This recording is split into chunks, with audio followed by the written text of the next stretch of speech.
நம்ம சேனல்ல கிரிக்கெட்டை பத்தி நான் நிறைய பேசியிருப்பேன், நீங்களும் அதை பார்த்திருப்பீங்க. ஆனா இந்த வீடியோல நான் தமிழ்நாடு எலெக்ஷனை பத்தி பேச போறேன். வாங்க வீடியோக்குள்ள போலாம். அதுக்கு முன்னாடி நம்ம சேனலை சப்ஸ்கிரைப் பண்ணிக்கோங்க.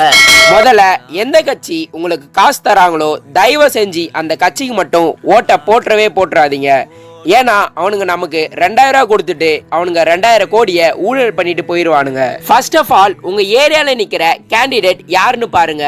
அவங்க உங்களுக்கு நல்லது செய்வாங்களான்னு யோசிங்க. அவங்களோட டீட்டெயில்ஸை எலெக்ஷன் கமிஷன் ஆஃப் இந்தியான்ற ஆப்ல போயிட்டு பாத்தீங்கன்னாவே தெரியும். தயவு செஞ்சு எல்லாருமே உங்க ஓட்டை போடுங்க. யாரும் உங்க ஓட்டை வேஸ்ட் பண்ணாதீங்க. நம்மளோட இந்த ஒரு ஓட்டு தான் நெக்ஸ்ட் 5 இயர்ஸை சேஞ்ச் பண்ணும்.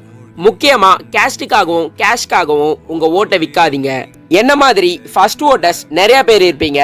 அவங்களுக்குலாம் ஒன்று சொல்லிக்கிறேன், நமக்கு ஒரு பிரச்சனை, நம்ம ஊருக்கு ஒரு பிரச்சனைன்னு சொன்னா எந்த தலைவன் வருவானோ அந்த தலைவனை தேர்ந்தெடுத்து ஓட் போடுங்க. இந்த தமிழ்நாட்டுல பெண்களுக்கு பாதுகாப்பு இல்ல, ஸ்கூல் போற பிள்ளைகளுக்கு பாதுகாப்பு இல்ல, ரோட்ல சந்தோஷமா விளையாடிட்டு இருக்க குழந்தைக்கு கூட பாதுகாப்பு இல்ல, நைட்ல தனியா போக முடியல, சொந்தமா உழைச்சி ரோட்ல கோல்டு செயின் கூட போட்டு போக முடியல, போதை பொருளால நாடே சீரழிஞ்சு கிடக்குது. இன்னும் இது மாதிரி எவ்வளோ ப்ராப்ளம்ஸ் இருக்குங்க தமிழ்நாட்டில். இதெல்லாம் மாற்றணும்னா மக்கள் நம்மளால மட்டும்தான் முடியும். ஸோ டைம் எடுத்து யோசிச்சுட்டு ஓட் போடுங்க. Think before you vote. Thank you.